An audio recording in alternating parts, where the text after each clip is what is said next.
Hello အားလုံးပဲမင်္ဂလာပါရှင်ဒီနေ့ကတော့အဖိုးဖြစ်သူရဲ့မွေးနေ့အတွက်ကိုလာမှထားတဲ့ကိတ်လေးကိုလည်းပါမယ်ရှင်ကိတ်မှာဆိုလို့ရှင်အခုလိုမျိုးဓာတ်ပုံလေးနဲ့ပါတယ်ပေါ့နော်ငွေသားကတော့3,200,000ပါပါတယ်ရှင်ဒါလေးကိုကိတ်မွန်လေးကိုထည့်မယ်ပေါ့နော်ကိတ်သားလေးကတော့အခုလိုမျိုးနူးနူးအီလေးနဲ့စားလို့ကောင်းတဲ့ကိတ်သားလေးပါရှင်ကိတ်မွန်လေးကိုမှာတဲ့ခါမှာမြည်ဖြစ်သူကအမှားစကားလေးပြောထားပေးတယ်ပေါ့နော်အခုကတော့မွေးနေ့အတွက်ကိတ်မွန်လေးကိုပို့ပေးတယ်ပြီးမှကြရင်တော့သူတို့ကဖုံးဝယ်ပေးမယ်ဆိုပြီးတော့ဗတခါတည်းဝယ်မှားလိုက်တယ်ပေါ့နော်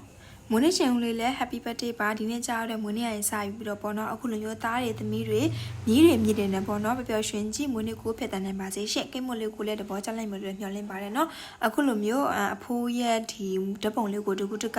ပေးပြီးတော့မှာယူအားပေးအတွက်လည်းကျေးဇူးများတင်ပါတယ်နော်အခုလိုမျိုးကိတ်မွေးတွေမှာဓာတ်ပုံလေးတွေထည့်ချင်တယ်ဆိုလို့ရှိရင်တော့ချုပ်ပြီးတော့မှာပေးပါရှင့်သစရုကဒီဓာတ်ပုံကိုပေးတဲ့ခါကျလို့ရှိရင်ပေါ့နော်ဆိုင်မှာသွားပြီးတော့ထုတ်ရတာမို့လို့အချိန်လေးတော့ပေးရတာမို့လို့ပေါ့နော်ကိတ်လူတွေကိုလည်းမှာပြီးတို့ရှိရင်ကြိုပြီးတော့မှာပါရှင့်တက်စုဘက်ကနေကယ်ရီတီကိုအော်လာကိုဖန်ချကိုဆန်ရလေးတွေလည်းကြိုပြီးတော့ယူပါတယ်ရှင့်ကိုလိုချင်တဲ့ဒီဇိုင်းလေးကိုလည်းဆက်ချပြောပြီးတော့မှာလို့ရပါတယ်နော်ဒီမှာဆိုလို့ရှိရင်ဓာတ်ပုံလေးနဲ့ပါတဲ့ငွေသားလေးနဲ့ပါတယ်ဆိုတော့ဒီဇိုင်းလေးကိုရိုးရှင်းစွာနဲ့ပဲလုပ်ထားပေးပါတယ်ကိတ်လေးကိုအခုလိုမျိုးအဖြူလေးရဲ့အပြာလေးရဲ့ကိုသွန်းထားပေးတယ်ပေါ့နော်ကိစ္စလေးကတော့ဆက်လက်မဆိုင်ပါရှင့်သေစုမှာဆိုလို့ရှိရင်အခုလိုမျိုးပေါ့နော်ဆက်လက်မရှိမယ်ဆက်လက်မဆက်လက်မအဲ့လိုမျိုးအဆအဆရှိမယ်ပေါ့နော်ကိုကဒီ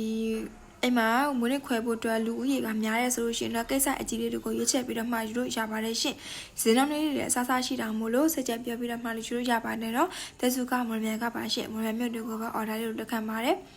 ကိတ်ပတ်လည်းမှာအခုလိုမျိုးအလှဆင်းပြီးသွားရင်တော့တက်စုက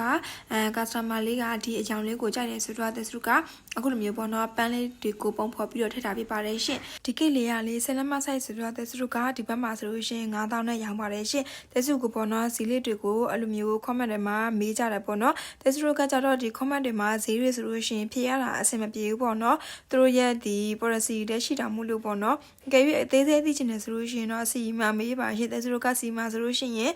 ကိစ္စလေးရဲ့ဈေးနှုန်းလေးရဲ့ကိုအတိအကျဖြေပေးပါတယ်နော်အခုဆိုရင်တော့ cake decoration ကပြီးသွားပါပြီရေခိုင်းတဲ့စာလေးကကြတော့68နှစ်ပြည့်မွေးနေ့မှာပျော်ရွှင်ပါစေအဖေကြီးတဲ့happy birthday ပါနော်ဒီနေ့မွေးနေ့မှာအများကြီးကိုမှပျော်ရွှင်ရပါစေရှင့်တတပါနောက်မှပြန်တွေ့ပါမယ်